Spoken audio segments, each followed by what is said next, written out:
विद्यार्थियों, आज हम कक्षा 12 हिंदी की पाठ्यपुस्तक अंतरा भाग 2 के काव्यखंड के अध्याय 4 में वर्णित साहित्यकार कवि केदारनाथ सिंह द्वारा रचित रचना जिसका शीर्षक है बनारस पढ़ने जा रहे हैं। वीडियो भाग 1 में हमने साहित्यकार कवि केदारनाथ सिंह का परिचय प्राप्त किया है। इनके व्यक्तित्व और कृतित्व के बारे में बहुत अच्छी तरह से जान लिया है। तो आइए पढ़ते हैं आज साहित्यकार केदारनाथ सिंह द्वारा रचित रचना जिसका शीर्षक है बनारस। बनारस कविता के बारे में चर्चा करते हुए इन बातों के बारे में हम जानकारी प्राप्त करते हैं। बनारस भारत का प्राचीनतम नगर है। बनारस भारत का प्राचीनतम नगर है जिसके सांस्कृतिक तथा सामाजिक परिवेश का कवि ने इस कविता में खूबसूरती से चित्रण किया है। यह गंगा के तट पर स्थित है और शिव की नगरी है। इस कारण इस नगरी के प्रति लोगों की आस्था बहुत अधिक है। कवि ने कविता में गंगा के घाट, मंदिर और घाटों पर बैठे भिखारियों का सजीव वर्णन किया है। जैसा कि हम जानते हैं, कवि केदारनाथ सिंह बिंब प्रधान कविताओं के प्रखर रचनाकार है। प्रखर रचनाकार होने के कारण ही उनकी रचनाओं में हमें विविध प्रकार के बिंब सजीव और जीवंत होते हुए से दिखाई पड़ते हैं। कवि ने कविता में गंगा के घाट, मंदिर और घाटों पर बैठे हुए भिखारियों का सजीव वर्णन किया है। प्राचीन काल से ही काशी और गंगा के सानिध्य के कारण मोक्ष प्राप्ति की अवधारणा यहाँ से जुड़ी हुई है। दशाश्वमेध घाट पर पूजा पाठ सदैव चलता ही रहता है। आध्यात्मिकता की नगरी है बनारस, आध्यात्मिकता की नगरी है और दशाश्वमेध घाट पर पूजा पाठ सदैव चलता ही रहता है। गंगा के किनारों पर नावें बंधी रहती हैं। गंगा के घाटों पर दीप जलते रहते हैं, हवन होते रहते हैं, चिताएं जलती रहती है तथा और उनका धुआं सदैव उठता रहता है। यह बनारस की विशेषता है। यहाँ का कार्य अपनी गति से चलता रहता है। इस नगरी के साथ लोगों की आस्था, श्रद्धा, विरक्ति, विश्वास, आश्चर्य और भक्ति के भाव जुड़े हुए हैं। इस नगर से लोगों की आस्था जुड़ी हुई है, श्रद्धा का भाव जुड़ा है, विरक्ति का एहसास और विरक्ति का भाव जुड़ा हुआ है, विश्वास, आश्चर्य और भक्ति का भाव प्रमुखता से जुड़ा हुआ है। इस कविता में काशी की प्राचीनता, आध्यात्मिकता, भव्यता और आधुनिकता का समाहार हमें देखने को मिलता है। इस कविता में हम काशी की प्राचीनता को देखेंगे, आध्यात्मिकता को समझेंगे, भव्यता का दर्शन करेंगे और आधुनिकता का समाहार इसके साथ में इन चीज़ों को देखेंगे। यह मिथक बन चुका शहर है। इस कविता में बनारस शहर की दार्शनिक व्याख्या प्रस्तुत की गई है। आइए पढ़ते हैं सबसे पहले इस कविता को जिसका शीर्षक है बनारस। इस शहर में वसंत अचानक आता है और जब आता है तो मैंने देखा है लहर तारा या मडुआ डीह की तरफ से उठता है धूल का एक बवंडर और इस महान पुराने शहर की जीभ किरकिराने लगती है। जो है वह सुग बुगाता है, जो नहीं है वह फेंकने लगता है पचखियाँ।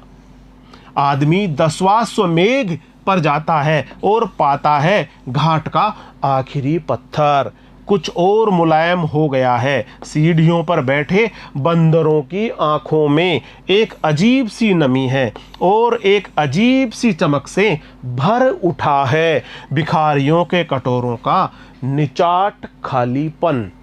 तुमने कभी देखा है खाली कटोरों में वसंत का उतरना? यह शहर इसी तरह खुलता है, इसी तरह भरता और खाली होता है यह शहर। इसी तरह रोज रोज एक अनंत शव ले जाते हैं कंधे अंधेरी गली से चमकती हुई गंगा की तरफ। इस शहर में धूल धीरे धीरे उड़ती है, धीरे धीरे चलते हैं लोग, धीरे धीरे बजते हैं घंटे, शाम धीरे धीरे होती है। यह धीरे धीरे होने की सामूहिक लय दृढ़ता से बांधे हैं समूचे शहर को।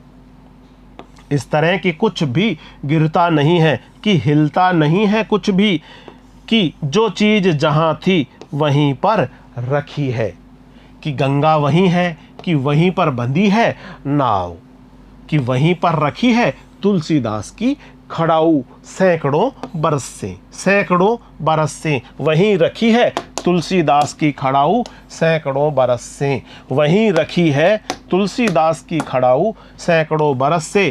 कभी सही सांझ, कभी सही सांझ बिना किसी सूचना के घुस जाओ इस शहर में, कभी आरती के आलोक में इसे अचानक देखो, अद्भुत है इसकी बनावट, ये आधा जल में है, आधा मंत्र में, आधा फूल में है, आधा सौ में, आधा नींद में है, आधा शंख में। अगर ध्यान से देखो तो यह आधा है और आधा नहीं है। जो है वह खड़ा है बिना किसी स्तंभ के, जो नहीं है उसे थामे है राख और रोशनी के ऊंचे ऊंचे स्तंभ, आग के स्तंभ और पानी के स्तंभ, धुएं के, खुशबू के, आदमी के उठे हुए हाथों के स्तंभ, किसी अलक्षित सूर्य को देता हुआ अर्घ्य। शताब्दियों से इसी तरह गंगा के जल में अपनी एक टांग पर खड़ा है यह शहर, अपनी दूसरी टांग से बिल्कुल बेखबर। आइए अब हम इस कविता का संदर्भ, प्रसंग और इसकी व्याख्या समझते हैं। इस शहर में वसंत अचानक आता है और जब आता है तो मैंने देखा है लहर तारा या मडुआ डीह की तरफ से उठता है धूल का एक बवंडर और इस महान पुराने शहर की जीभ किरकिराने लगती है। इन पंक्तियों का संदर्भ देख लेते हैं। प्रस्तुत काव्यांश आधुनिक कवि केदारनाथ सिंह की कविता बनारस से उद्धृत है। बनारस से इस अंश को लिया गया है जो हमारी पाठ्य पुस्तक अंतराभाग 2 में संकलित किया गया है। इन पंक्तियों का प्रसंग इस प्रकार से है। इन पंक्तियों में बनारस शहर में वसंत के अचानक आने का वर्णन किया गया है। वसंत में धूल भरी आंधी चलती है जिससे सारे शहर में धूल ही धूल हो जाती है। आइए अब हम इन पंक्तियों की व्याख्या देखें। इस शहर में वसंत अचानक आता है और जब आता है तो मैंने देखा है लहर तारा या मडुआ डीह की तरफ से उठता है धूल का एक बवंडर। सबसे पहले कठिन शब्दों के अर्थ देख लेते हैं। लहर तारा या मडुआ डीह, लहर तारा या मडुआ डीह बनारस के मोहल्लों के नाम है। बवंडर, बवंडर से आशय है अंधड़, आना, आंधी आना। इन पंक्तियों के माध्यम से कवि केदारनाथ सिंह कहते हैं कि इस शहर में वसंत अचानक आता है। वसंत का जो महीना है, वसंत की जो ऋतु है, वह इस शहर में, बनारस शहर में अचानक ही आती है। और जब आती है तो कवि कहता है कि मैंने देखा है। कवि अपने खुद के जीवन के अनुभव के आधार पर बनारस में आते हुए वसंत का वर्णन करते हुए कहते हैं, आती है तो मैंने देखा है कि लहर तारा या मडुआ डीह की तरफ से उठता है धूल का एक बवंडर।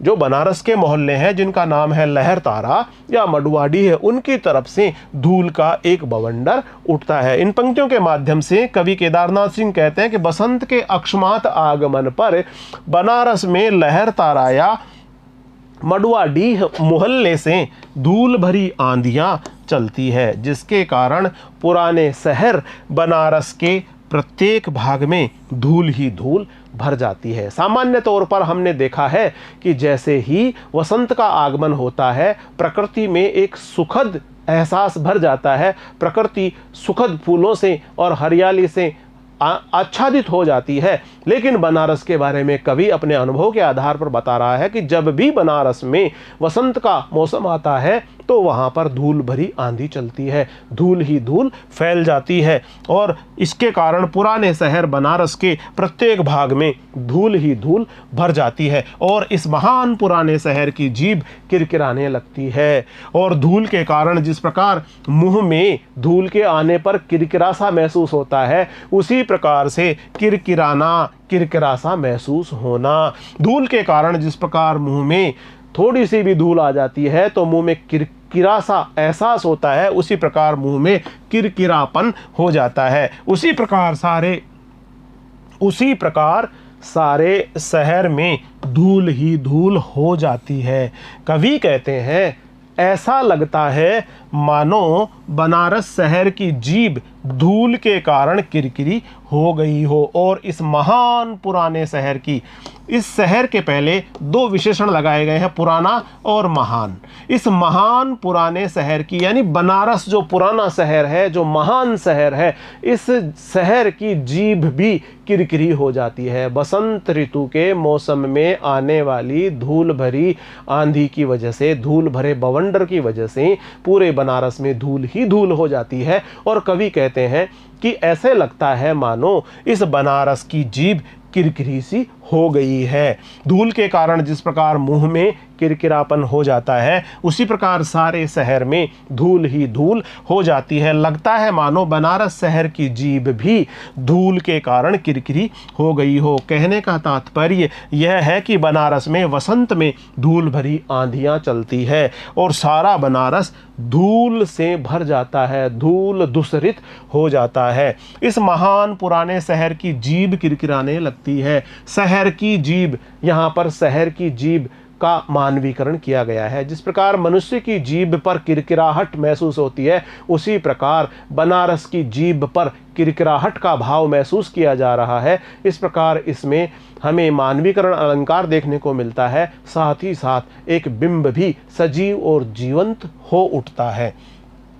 इन पंक्तियों में कवि ने बनारस की वासंती प्रकृति का यथार्थ चित्रण किया है। जिस प्रकार बसंत आते ही वातावरण में बहुत ही अच्छी फिजा और विभिन्न प्रकार के फूल, पत्तियां इत्यादि देखने को मिलती है, लेकिन यहाँ पर यथार्थ का चित्रण किया गया है। यहाँ बनारस में वसंत के आगमन के साथ ही वातावरण में धूल भरी आंधियां और बवंडर चलते हैं। इस प्रकार कवि ने बनारस की वासंती प्रकृति का यथार्थ चित्रण किया है। शब्द चयन सार्थक है। वासंती वातावरण का एक बिंब चित्र प्रस्तुत किया गया है। जैसे ही धूल भरी आंधी और बवंडर आ रहा है, इन शब्दों को पढ़ते ही, इन शब्दों को सुनते ही हमारे मन मस्तिष्क में धूल, आंधी, बवंडर से उत्पन्न दृश्य, उसका बिंब हमें जीवंत दिखाई देने लगता है। भाषा में देशज शब्दों का प्रयोग है। देशज शब्द किरकिराना, इस प्रकार देशज शब्दों का भी प्रयोग हमें इस कविता में देखने को मिलता है। वह साथ ही साथ यह कविता प्रसाद गुण से भी युक्त है। मुक्त छंद की रचना है। केदारनाथ सिंह नई कविता के कवि है। अगली पंक्तियां पढ़ते हैं। जो है वह सुख बुगाता है, जो नहीं है वह फेंकने लगता है पचकियां। जो है वह और जो नहीं है वह। आदमी दशाश्वमेघ पर जाता है और पाता है घाट का आखिरी पत्थर कुछ और मुलायम हो गया है। सीढ़ियों पर बैठे बंदरों की आंखों में एक अजीब सी नमी है और एक अजीब सी चमक से भर उठा है भिखारियों के कटोरों का निचाट खालीपन। आइए सबसे पहले इन पंक्तियों का प्रसंग समझ लेते हैं। इन पंक्तियों में कवि ने बनारस में वसंत आगमन का वर्णन किया है। वसंत आने पर बनारस में नवीन जागृति, उल्लास और चेतना व्याप्त हो जाती है। पत्थरों तक में नरमी का एहसास होता है। आइए अब हम इन पंक्तियों की व्याख्या समझने का प्रयास करें। जो है वह सुग बुगाता है, जो नहीं है वह फेंकने लगता है पचकियां। सुग बुगाता, सुग बुगाने से आशय है जागरण होना, जागने की क्रिया करना। उसमें जागरण होता है, उसमें सुग बुगाने की क्रिया होती है। और पचकियां, पचकियों से आशय है अंकुरण होना, उसमें अंकुरण होता है। जो है वह सुग बुगाता है और जो नहीं है वह फेंकने लगता है पचकियां। इन पंक्तियों के माध्यम से कवि केदारनाथ सिंह कहते हैं कि बनारस में वसंत की हवा चलने से जो अस्तित्व में है, जो अस्तित्व में है, जो है वह, जो अस्तित्व में है उसमें सुग बुगाहट होने लगती है, यानी उसमें जागृति आने लगती है। वह जागने लगता है, उसमें जागृति आने लगती है। जो अस्तित्वहीन है और जो नहीं है वह, यानी जो अस्तित्व में नहीं है, जो अस्तित्वहीन है, उसमें भी नवांकुर फूटने लगते हैं। इस प्रकार वसंत की हवा का सारे वातावरण पर प्रभाव पड़ता है। लोग विगत असफलताओं से निराश नहीं, बल्कि उनमें नई उमंग और नया संकल्प भर जाता है। नव जीवन का संचार होने लगता है और वातावरण नवीन उत्साह से भर जाता है। आदमी दशाश्वमेघ पर जाता है और पाता है कि घाट का आखिरी पत्थर कुछ और मुलायम हो गया है। इन पंक्तियों के माध्यम से कवि केदारनाथ सिंह कहते हैं कि दशाश्वमेध घाट पर आने जाने वाले प्रत्येक व्यक्ति को ऐसा लगता है, बनारस का ये प्रसिद्ध घाट है, वहाँ पर कोई भी श्रद्धालु, कोई भी व्यक्ति जब आता जाता है तो पाता है कि घाट का आखिरी पत्थर कुछ और मुलायम हो गया है। दशाश्वमेध घाट पर आने वाले प्रत्येक व्यक्ति को ऐसा लगता है मानो नदी का स्पर्श करके, मानो जीवनदायिनी गंगा नदी का स्पर्श करने वाला घाट का अंतिम पत्थर कुछ और नरम हो गया है, कुछ और मुलायम हो गया है, उसकी कठोरता कम हो गई है, उसमें नरमी का भाव आ रहा है। जैसे जैसे वह कठोर पत्थर गंगा का स्पर्श करता जा रहा है, उसी प्रकार उसकी कठोरता कम होती जा रही है, उसमें मुलायम होने का, उसमें नरम होने का भाव आता जा रहा है, उसकी कठोरता कम हो गई है। ये ऐसा ही है जैसे पाषाण हृदय व्यक्ति का हृदय बदल जाता है। जिस प्रकार पाषाण हृदय व्यक्ति का परिवर्तन होता है, हृदय बदल जाता है, उसके व्यवहार में परिवर्तन आ जाता है, उसी प्रकार कवि हमारे आंखों के समक्ष इस प्रकार का एक बिंब प्रस्तुत करते हैं जिसमें एक कठोर पत्थर, जो पत्थर है वह भी मुलायम हो जाता है, जो कठोर होता है पत्थर वह पत्थर भी मुलायम हो जाता है। आदमी दशाश्वमेध पर जाता है और पाता है कि घाट का आखिरी पत्थर कुछ और मुलायम हो गया है। सीढ़ियों पर बैठे बंदरों की आंखों में एक अजीब सी नमी है, सीढ़ियों पर बैठे हुए बंदरों की आंखों में एक अजीब सी नमी है और एक अजीब सी चमक से भर उठा है भिखारियों के कटोरों का निचाटपन। कठिन शब्द देख लेते हैं, निचाट। निचाट से आशय है बिल्कुल, एकदम। इन पंक्तियों की व्याख्या इस प्रकार से है, कवि कहते हैं कि सीढ़ियों पर बैठे बंदरों की आंखों में एक अजीब सी नमी दिखाई पड़ती है। घाट पर बैठे बंदरों की आंखों में विशेष प्रकार की नमी दिखाई देने लगती है। कवि कहते हैं कि एक अजीब सी चमक दिखाई देने लगती है। घाट पर बैठे भिखारियों के कटोरे भिक्षा से भर जाते हैं और एक अजीब सी चमक से भर जाते हैं, एक उत्साह से, एक उमंग से भर जाते हैं। भिखारियों के कटोरों का निचाट खालीपन, जो भिखारियों के एकदम खालीपन लिए हुए कटोरे हैं, उनमें भी धीरे धीरे खनखनाहट होनी शुरू हो जाती है और एक विशेष प्रकार की चमक से यह बनारस शहर, इस बनारस शहर के भिखारी भर उठते हैं। घाट पर बैठे बंदरों की आंखों में विशेष प्रकार की नमी दिखाई देने लगती है, एक अजीब सी चमक दिखाई देती है। घाट पर बैठे भिखारियों के कटोरे भिक्षा से भर जाते हैं, उनके कटोरों में अब बहुत सारा धन आने लगा है, उनमें जो खालीपन है वह खालीपन सिक्कों के गिरने की खनखनाहट से भर जाता है और जैसे उनमें बसंत उतर आया हो, और ऐसे लगता है मानो उन भिखारियों के खाली कटोरों में भी बसंत उतर आया हो। जो दीनहीन है उनमें भी एक उमंग भर जाती है और जो दीनहीन है उनमें भी उमंग भर जाती है। ऐसे लोग जिन्हें कुछ चाहिए, जिनकी स्थिति बहुत दीनता से भरी है, हीनता से भरी है, इस प्रकार दीनहीन स्थिति वाले लोगों में भी यह उमंग, उत्साह, उल्लास भर जाता है। सीढ़ियों पर बैठे बंदरों की आंखों में एक अजीब सी नमी है और एक अजीब सी चमक से भर उठा है भिखारियों के कटोरों का निचाट खालीपन। तुमने कभी देखा है खाली कटोरों में वसंत का उतरना? यह शहर इसी तरह खुलता है, इसी तरह भरता है और खाली होता है यह शहर। इन पंक्तियों में आया हुआ जो प्रसंग है इस प्रकार से है। इन पंक्तियों में कवि ने वसंत आने पर बनारस में जो प्रसन्नता व्याप्त होती है उसका वर्णन किया है। वसंत आने पर भिखारियों के कटोरे भीख से भर जाते हैं और उनके मुख पर प्रसन्नता का भाव व्याप्त हो जाता है। इन पंक्तियों की व्याख्या इस प्रकार से है, तुमने कभी देखा है खाली कटोरों में वसंत का उतरना? कवि कहता है कि जो कटोरे ही खाली हैं, जिनमें पैसा नहीं है, जिनमें खनखनाहट नहीं है, जो कटोरे बिल्कुल शांत है, उन कटोरों में बसंत का उतरना क्या तुमने कभी देखा है? क्या उन कटोरों के माध्यम से, उन कटोरों में कभी धन की वर्षा हुई है, खनखनाहट हुई है, जिनके खनखनाहट होने का आशय है कि उनके अंदर बसंत का आगमन हुआ है? कवि पूछता है कि तुमने कभी देखा है खाली कटोरों में बसंत का उतरना? ये शहर इसी तरह खुलता है, इसी तरह भरता है और खाली होता है यह शहर। इस शहर की विशेषताओं को बताते हुए कवि केदारनाथ सिंह कहते हैं कि वसंत आने पर बनारस के अभावग्रस्त लोगों में भी उल्लास व्याप्त हो जाता है, उनमें आशा और उत्साह का संचार होने लगता है।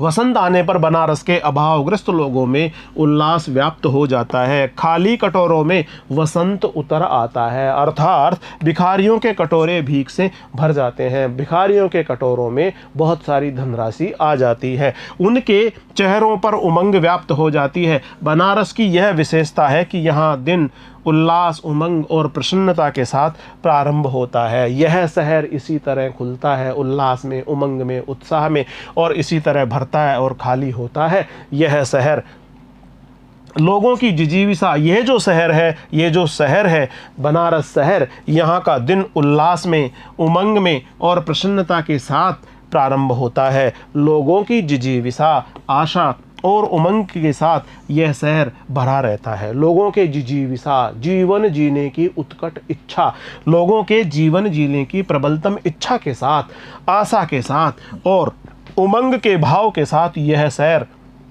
सदा भरा रहता है।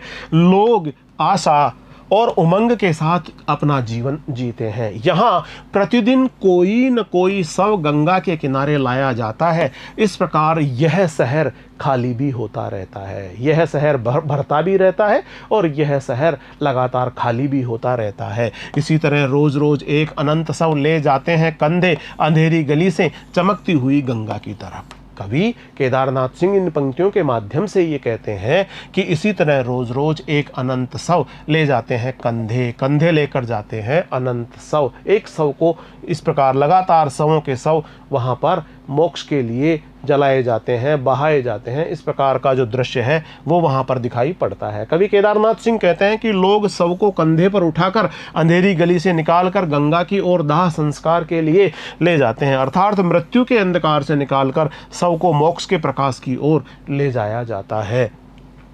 अंधेरी गली से, मृत्यु के अंधकार से निकालकर चमकती हुई यानी चमकदार और इस मोक्ष के प्रकाश की ओर जो गंगा नदी है उसकी ओर ले जाया जाता है। इस प्रकार शहर में कहीं खुशी का वातावरण व्याप्त रहता है तो कहीं शोक की काली चादर बिछ जाती है। इस प्रकार परस्पर विपरीत दृश्य बनारस में देखने को मिलते हैं। ले जाते हैं कंधे ले जाते हैं, कंधों का मानवीकरण किया गया है। कंधों को जिस प्रकार मनुष्य क्रियाकलाप करता है उसी प्रकार से किसी चीज़ को लेकर जाता हुआ दिखाया गया है। कंधे शव को लेकर के जा रहे हैं, इस प्रकार यहाँ पर कंधों का मानवीकरण किया जा रहा है। रोज रोज यहाँ पर रोज रोज में पुनरुक्ति प्रकाश अलंकार हमें देखने को मिलता है। एक ही शब्द की यदि बार बार आवृत्ति होती है तो उसमें हमें पुनरुक्ति प्रकाश अलंकार मिलता है। उस पुनरुक्ति प्रकाश अलंकार में शब्द का अर्थ नहीं बदलता, रोज रोज इसमें शब्द का अर्थ नहीं बदला है लेकिन शब्द की आवृत्ति हुई है, इसलिए इसमें हमें पुनरुक्ति प्रकाश अलंकार का सौंदर्य देखने को मिलता है। इसी तरह रोज रोज एक अनंत शव ले जाते हैं कंधे अंधेरी गली से चमकती हुई गंगा की तरफ।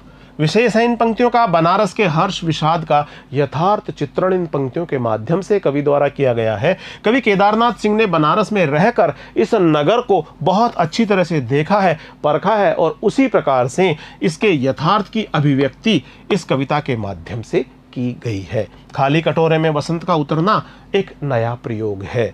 भाषा प्रसाद गुण से युक्त है और सार्थक शब्दों का इसमें प्रयोग हुआ है। इसकी वर्णन में चित्रोपमता है। इसके वर्णन के माध्यम से हमें ऐसे लगता है जैसे उस दृश्य का साक्षात चित्र हमारे मन मस्तिष्क में, हमारे नेत्रों के समक्ष जीवंत हो उठा हो।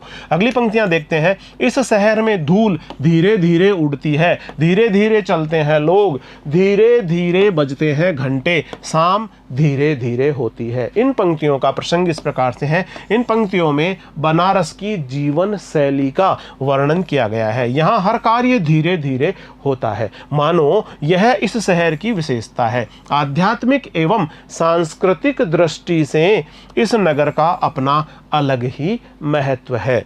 व्याख्या देखते हैं इसकी। इस शहर में धूल धीरे धीरे उड़ती है, धीरे धीरे उड़ती है, धीरे धीरे चलते हैं लोग, धीरे धीरे बजते हैं घंटे, धीरे शाम धीरे धीरे होती है।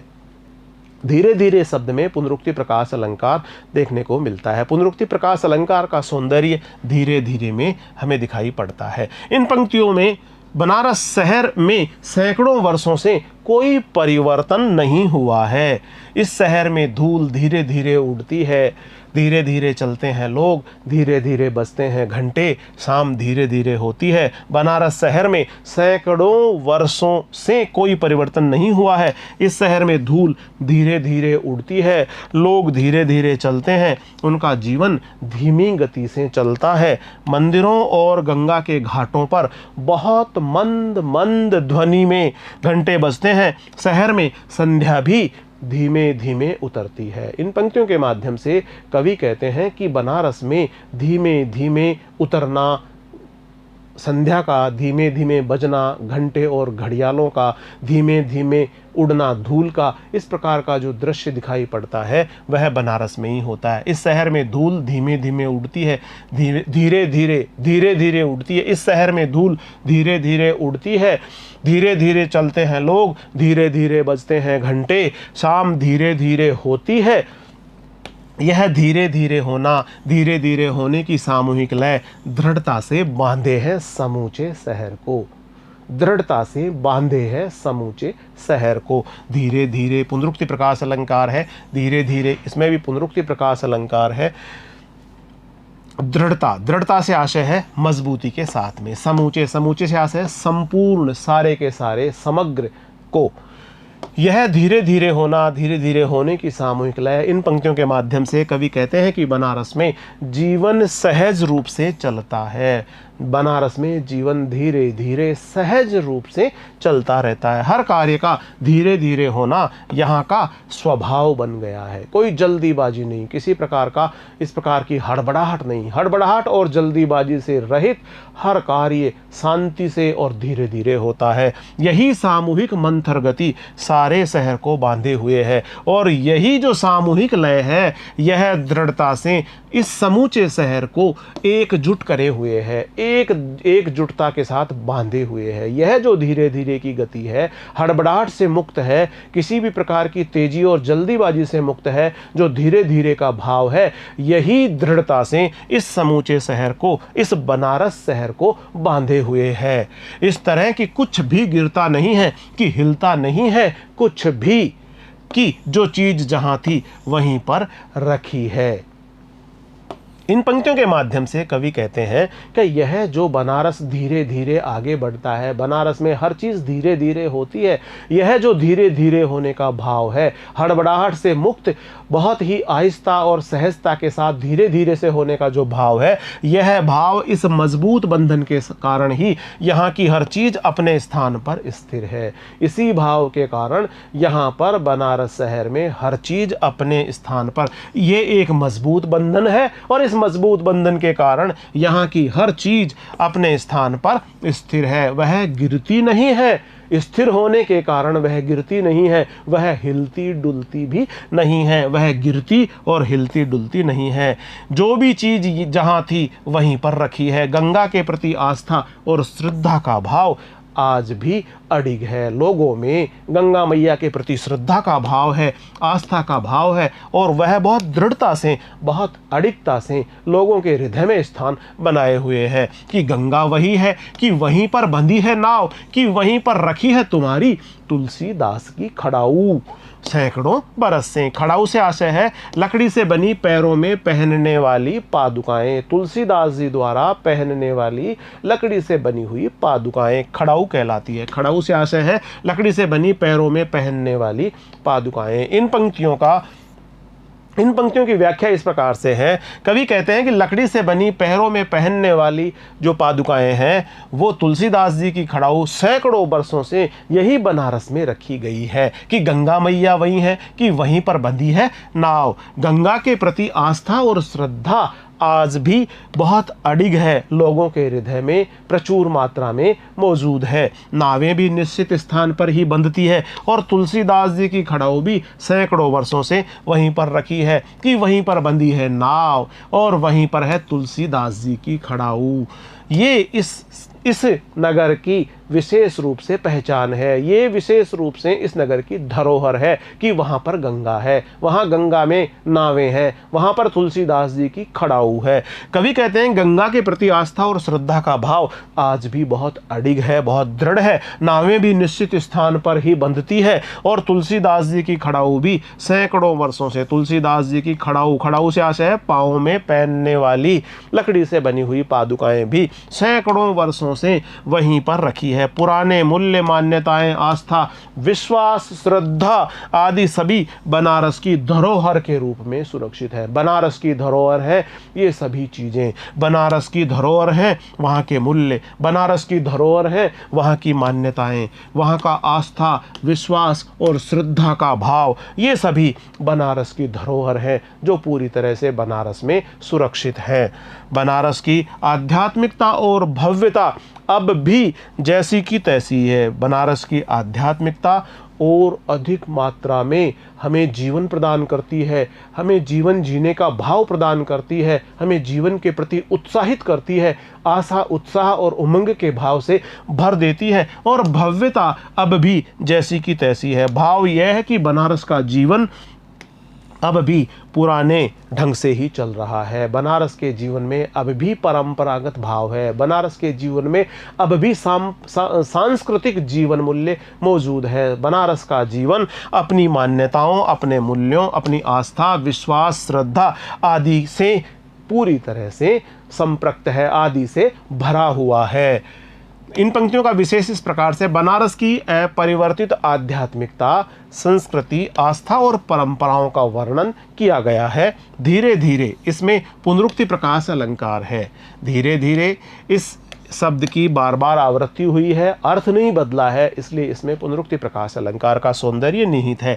बिंब योजना बहुत आकर्षक है। मुक्त छंद का प्रयोग किया गया है। केदारनाथ सिंह आधुनिक कविता के सशक्त हस्ताक्षर है, यानी केदारनाथ सिंह आधुनिक कविता के प्रमुख कवि है। अगली पंक्तियां हैं। कभी सही साँझ बिना किसी सूचना के घुस जाओ इस शहर में, कभी आरती के आलोक में। सही सांझ से आशय होता है जब संध्या काल प्रारंभ होती है। जैसे ही संध्या काल का प्रारंभ होता है, सही सांझ होती है, उसे सही सांझ कहा जाता है। आलोक, आलोक से आशय होता है प्रकाश। सबसे पहले प्रसंग देख लेते हैं इन पंक्तियों का। प्रस्तुत काव्यांश में बनारस के संध्याकालीन सौंदर्य का वर्णन किया गया है। कहीं श्रद्धा के साथ मंत्रोच्चार किया जा रहा है, तो कहीं गंगा की आरती उतारी जा रही है, कहीं शव यात्रा निकाली जा रही है। इन पंक्तियों की व्याख्या इस प्रकार से है। कभी सही सांझ, कवि कहते हैं कि कभी संध्या के समय अचानक इस बनारस नगरी को देखो तो आपको बहुत ही आनंद का भाव अपने हृदय में भरा हुआ प्राप्त होगा। आप इस संध्या काल के दृश्य को देखकर अभिभूत हो जाएंगे, आनंद के भाव से भर जाएंगे। कवि कहते हैं कभी संध्या के समय अचानक इस बनारस नगरी को देखो तो एक अजीब सा दृश्य आंखों के सामने आ जाएगा। संध्या आरती के समय इस शहर को देखो तब एक आश्चर्यजनक, एक सुखद दृश्य, हृदय को आलोकित करने वाला दृश्य आपको दृष्टिगोचर होगा, दिखाई देगा। और जैसे ही आरती के आलोक में आप आएंगे, आरती के प्रकाश को आप देखेंगे, आरती के प्रकाश में आप अपने हृदय को भी आलोकित होता हुआ सा महसूस करेंगे, तो आपको अंतरतम में बहुत अधिक आनंद की अनुभूति होगी। इसे अचानक देखो, अद्भुत है इसकी बनावट, ये आधा जल में है, आधा मंत्र में, आधा फूल में है। इन पंक्तियों के माध्यम से कवि केदारनाथ सिंह कहते हैं कि ऐसा दिखाई देगा मानो यह शहर आधा जल में है। इसे अचानक देखो, अद्भुत है इसकी बनावट, बहुत अनोखी है इसकी बनावट। अद्भुत से आशय बहुत अनोखी है, इसकी बनावट बहुत अनोखी है। यह बनारस शहर आधा जल में है, आधा मंत्र में है और आधा फूल में है। यह बनारस शहर मानो आधा जल में स्थित है, आधा मंत्र में है और आधा फूल में है। अर्थात संध्या के समय मंदिरों में, घाटों पर आधा बनारस शहर जल में, मंत्र में और फूलों से भगवान की आरती उतारने में निमग्न रहता है। सायंकाल का समय आध्यात्मिकता के भाव से भरा रहता है। सायंकाल के समय बनारस में गंगा के घाटों पर जिस प्रकार का दृश्य उपस्थित होता है, वह लोगों में आस्था, श्रद्धा और विश्वास का भाव भर देता है। सायंकालीन आरती के दीपकों को देखकर व्यक्ति अपने हृदय में एक विशेष प्रकार का आनंद का भाव महसूस करता है। आधा सव में, आधा नींद में है, आधा संक में। अगर ध्यान से देखो तो यह आधा है और आधा नहीं भी है। बनारस शहर के बारे में, बनारस के बारे में कहते हुए कवि कहते हैं कि अगर इसे ध्यान से देखा जाए तो उसी समय दूसरी ओर गंगा तट पर चिताएं जलती हुई दिखाई देगी, शव जलते हुए दिखाई देंगे। आधा नींद में है। इसी प्रकार यह शहर आधा नींद में है, आधा और आधा शव में दिखाई देता है। तो कहीं आधे शहर में शंख की ध्वनि दिखाई देती है, अर्थात आधा नींद की अवचेतना में डूबा रहता है, तो कहीं देर रात तक पूजा पाठ होता रहता है। ध्यान से देखो तो यह आधा है और ये आधा नहीं है। इन पंक्तियों के माध्यम से कवि विशेष रूप से ये बताने का प्रयास करते हैं कि आधा शहर प्राचीन संस्कृति के रूप में देखने को मिलता है। आधा शहर प्राचीनता, आध्यात्मिकता और श्रद्धा भक्ति भाव में डूबा दिखाई देता है, तो आधा शहर आधुनिक संस्कृति से सरोबार दिखता है। ये आधा है और आधा नहीं है। आधा शहर पुरातनवाद से, यानी ये प्राचीनता से भरा हुआ दिखाई पड़ता है, जिसमें आध्यात्मिकता देखने को मिलती है, जिसमें श्रद्धा भक्ति भाव देखने को मिलता है। और आधा जो शहर है उसमें हमें आधुनिक संस्कृति के दर्शन होते हैं। विशेष इन पंक्तियों का संध्याकालीन बनारस के वातावरण का वर्णन किया गया है। बनारस की प्राचीनता और नवीनता का वर्णन इसमें किया गया है। भाषा प्रसाद गुण से युक्त है और सटीक शब्दों का प्रयोग हुआ है। बिंब योजना सशक्त है। अनुप्रास अलंकार का प्रयोग भी हमें इसमें देखने को मिलता है। यदि एक ही वर्ण की बार बार आवृत्ति होती है, उसमें हमें अनुप्रास अलंकार का सौंदर्य दिखाई पड़ता है। अगली पंक्तियां इस प्रकार से हैं। जो है वह खड़ा है, जो नहीं है उसे थामे है बिना किसी स्तंभ के। जो है वह खड़ा है बिना किसी स्तंभ के, जो नहीं है उसे थामे है राख और रोशनी के ऊंचे ऊंचे स्तंभ। आग के स्तंभ और पानी के स्तंभ, धुएं के, खुशबू के, आदमी के उठे हुए हाथों के स्तंभ। इन पंक्तियों का प्रसंग इस प्रकार से है। इन पंक्तियों में एक और बनारस के प्राचीन भव्य स्वरूप की झांकी प्रस्तुत की गई है, तो दूसरी ओर बनारस की आधुनिकता का वर्णन किया गया है। सदियों से चली आ रही आध्यात्मिकता और सांस्कृतिक वैभव का इसमें वर्णन किया गया है। स्तंभ, स्तंभ से आशय है खंभा। इन पंक्तियों की व्याख्या इस प्रकार से है। जो है वह खड़ा है बिना किसी स्तंभ के, और जो नहीं है उसे थामे है राख और रोशनी के ऊंचे ऊंचे स्तंभ। आग के स्तंभ और पानी के स्तंभ, धुएं के, खुशबू के, आदमी के उठे हुए हाथों के स्तंभ। इन पंक्तियों के माध्यम से कवि केदारनाथ सिंह कहते हैं कि बनारस में जो कुछ विद्यमान है वह सभी बिना किसी आधार के, बिना किसी सहारे के खड़ा है। बनारस की प्राचीनता, आस्था, आध्यात्मिकता, विश्वास, भक्ति, श्रद्धा और सामूहिक गति सभी विरासत के रूप में यहाँ के जनजीवन में व्याप्त है। कवि के अनुसार बनारस में प्राचीनता, आस्था, आध्यात्मिकता, विश्वास, भक्ति, श्रद्धा और सामूहिक गति, ये सभी विरासत के रूप में यहाँ बनारस में जनजीवन में व्याप्त है। उसका मिथकीय रूप आज भी सुरक्षित है। जो अस्तित्व में नहीं है उसे राख, रोशनी के ऊंचे खंभे, आग के स्तंभ, पानी के खंभे, धुएं की सुगंध और आदमी के उठे हुए हाथ थामे हुए हैं। अर्थात बनारस में आध्यात्मिकता की दोनों ही शैलियों के मिले जुले रूप को देखने का सौभाग्य प्राप्त होता है। बनारस में आध्यात्मिकता की दोनों शैलियों के मिले जुले रूप को हम देख सकते हैं।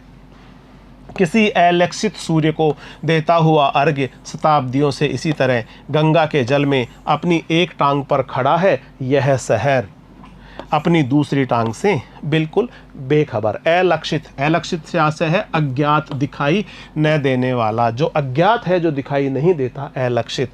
इन पंक्तियों की व्याख्या इस प्रकार से है। ये बनारस शहर सदियों से किसी अज्ञात अदृश्य सूर्य को अर्घ्य देता हुआ गंगा नदी के जल में अपनी एक टांग पर खड़ा है। ऐसा है कि ये बनारस शहर सूर्य को अर्घ देता हुआ प्रतीत होता है। अर्घ का आशय यह है कि अंजुलि के माध्यम से जल और अन्य पूजा से संबंधित वस्तुएं प्रदान करना, उसे अर्घ्य प्रदान करना कहते हैं। तो ये बनारस शहर सदियों से किसी अज्ञात, अदृश्य, सर्वशक्तिमान, शक्ति से संपन्न सूर्य को अर्घ्य देता हुआ गंगा नदी के जल में अपनी एक टांग पर खड़ा होता हुआ सा दिखाई पड़ता है, और दूसरी टांग से यह स्थान, ये बनारस अनजान है। सूर्य को ब्रह्म का प्राचीनतम रूप मानकर सदियों से यहाँ पूजा किया जा रहा है। यह परंपरा आज की नहीं बल्कि बहुत प्राचीन परंपरा है।